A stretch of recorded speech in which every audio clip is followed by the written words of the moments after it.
Welcome to Democracy Now!, democracynow.org, The War and Peace Report. I'm Amy Goodman. As the partial government shutdown enters its 33rd day, the Senate is set to vote on two separate bills Thursday, a Democratic proposal that would reopen government temporarily with no funding for a border wall, and a Republican bill that includes President Trump's demand for $5.7 billion to build his wall on the U.S.-Mexico border. The ACLU condemns Senate Majority Leader Mitch McConnell's funding proposal Tuesday, saying it's substantially worse than what the president described in his speech and contains provisions that would severely curtail the asylum system and put immigrant children at increased risk. Democratic leaders in both the House and Senate have already rejected such a proposal. This is House Speaker Nancy Pelosi. DACA recipients had their protections. Temporary protected status, TPS, had their protection. The president took it away, and now he's saying, well, I'll give you this back temporarily if you give me a wall permanently. As the political impasse drags on, affected federal workers and agencies continue to call for an end to the shutdown. The Transportation Security Administration said a record 10% of workers didn't come to work Sunday due to the shutdown, as travelers face extended wait times and reduced service at a number of airports around the country. There are over 800,000 federal workers who are working without pay or on furlough, and 4 million federal contractors who will never be paid, perhaps because they're not working directly for the government, though are affected by the shutdown. A group representing the FBI released a report Tuesday laying out the effects of the shutdown on the agency, including hampering ongoing criminal investigations in cases involving sex trafficking and crimes against children. Federal workers affected by the shutdown are continuing to hold events and rallies across the country. This is Lori McCann, an employee at the Internal Revenue Service in Chicago, who recently filed for unemployment. So I'm going through physical therapy, and, the copays are $90 a week, and so I'm having to pay that out of pocket. So now it's at the point, well, I did get to the point where should I pay should I go to physical therapy or pay a bill or purchase food? Food banks have been set up around the country to help federal workers who can't afford food. The Supreme Court has green-lighted President Donald Trump's plan to ban transgender people from serving in the U.S. military. The decision came Tuesday in a 5-4 ruling, with the liberal justices dissenting.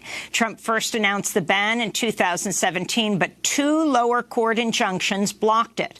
The rule, which affects most transgender people, will be permitted to go into effect as the ongoing lawsuits make their way up to the Supreme Court. We'll have more on this story later in the broadcast with Chase Strangio, staff attorney at the ACLU, who's challenging the Trump administration's ban. In more news from the Supreme Court, justices decided not to take up the Trump administration's attempted repeal of the Deferred Action for Childhood Arrivals, or DACA program. This leaves the program in place for now, as several lower court judges already ruled against Trump's challenge to the Obama-era policy. DACA currently benefits around 700,000 formerly undocumented people who were brought to the United States as children. The Supreme Court also decided Tuesday it would hear a case challenging a New York City law that prevents licensed gun owners from taking their guns outside the city. It'll be the first Second Amendment case heard by the court since 2010. Meanwhile, the Trump administration is asking the Supreme Court to take on the 2020 census citizenship question after a New York judge barred the move last week. Voting rights activists say the citizenship question is aimed at deterring immigrants from participating in the census, leading to a vast undercount in states with large immigrant communities, impacting everything from the redrawing of congressional maps to the allocation of federal funding. Senate Republicans say they're considering the so-called nuclear option in order to speed up the confirmation of Trump-appointed judges.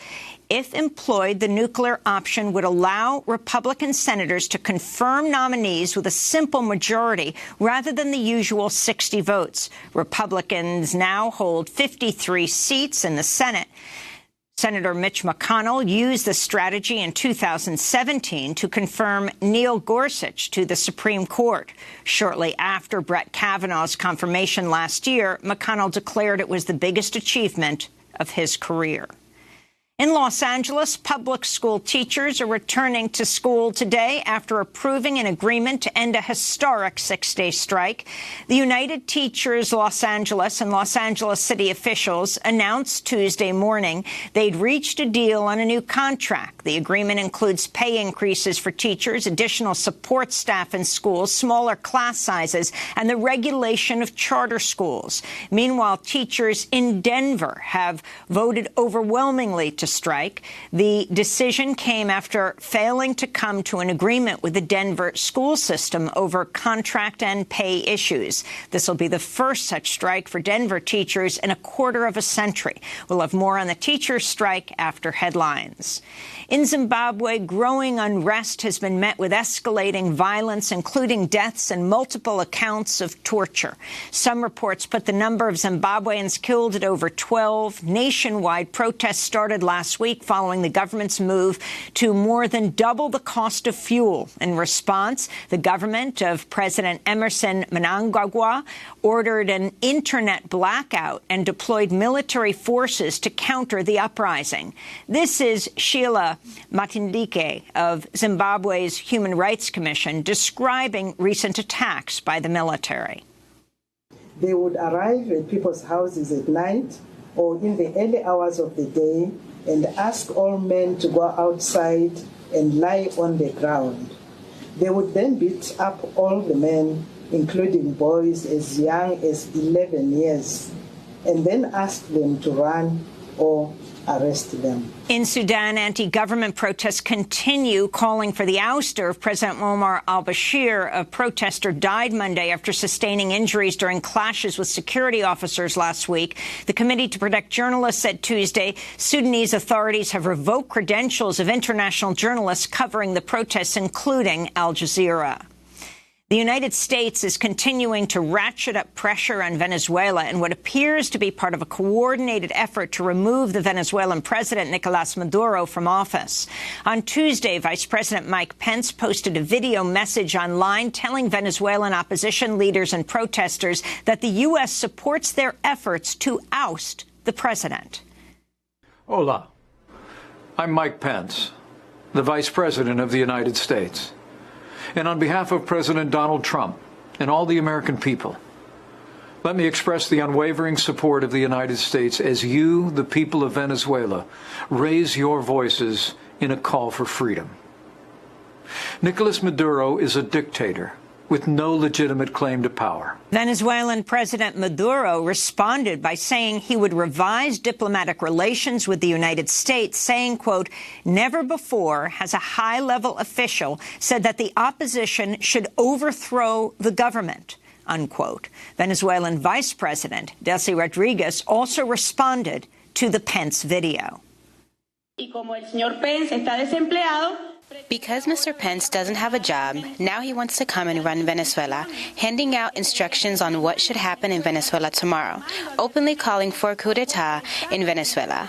I will say it like the Venezuelan people would say it to you. Yankee, go home. On Monday, the government of President Maduro said it suppressed a military revolt in the capital, Caracas. Maduro has accused the U.S., along with Canada and 12 Latin American allies, including Brazil, of plotting a coup against his socialist government. Meanwhile, opposition groups are planning to hold major anti-Maduro protests today across Venezuela.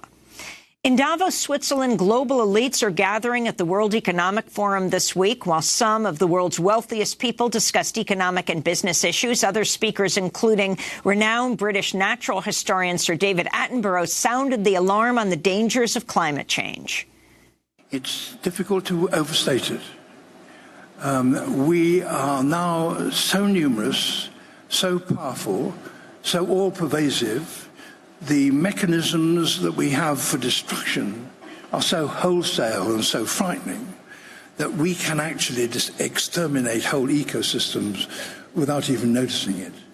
That was David Attenborough speaking with Prince William Tuesday. Brazilian President Jair Bolsonaro also spoke with the World Economic Forum, calling on business leaders to invest in Brazil, citing the country's biodiversity and abundant mineral riches. Environmentalists say Bolsonaro will speed catastrophic climate change through deregulation and by opening up vast swaths of the Amazon to agribusiness giants.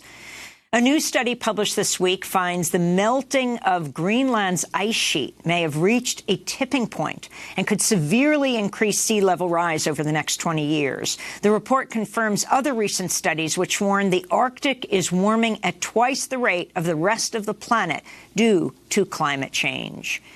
A study by the universities of Michigan and Utah found federal aid to Puerto Rico was slower and less generous after Hurricane Maria than federal aid received by Texas and Florida after Hurricanes Harvey and Irma.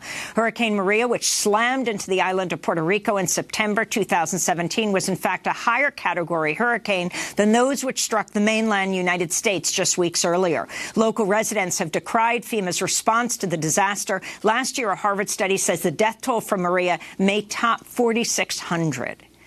In the New York town of Greece, police arrested 3 men and a minor on suspicion of plotting an attack on a local Muslim community.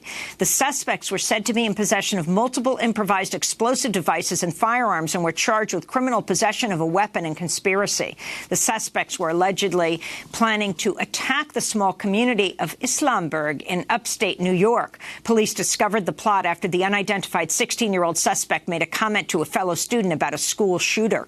The other suspects are 19-year-old Vincent Vetromil and 20-year-old Brian Culinary and 18-year-old Andrew Crissell. Police say the attack was planned on the gaming chat platform called Discord. And in New York City, the ACLU and New York Civil Liberties Union filed a lawsuit Tuesday against the New York Police Department for arresting a transgender woman and charging her with false personation. Linda Dominguez told NYPD officers that she changed her name to align with her gender identity. False personation would involve someone intentionally misrepresenting their name in order to conceal their identity. Officers also allegedly harassed and mocked Dominguez on the basis of her gender identity. This is Linda Dominguez speaking about the case. I decided to do this with a lawsuit so they don't keep doing this. I am the realization of my ancestors' dreams, and I cannot allow the police to abuse us, trans girls. And those are some of the headlines. This is Democracy Now!, democracynow.org, The War and Peace Report. I'm Amy Goodman.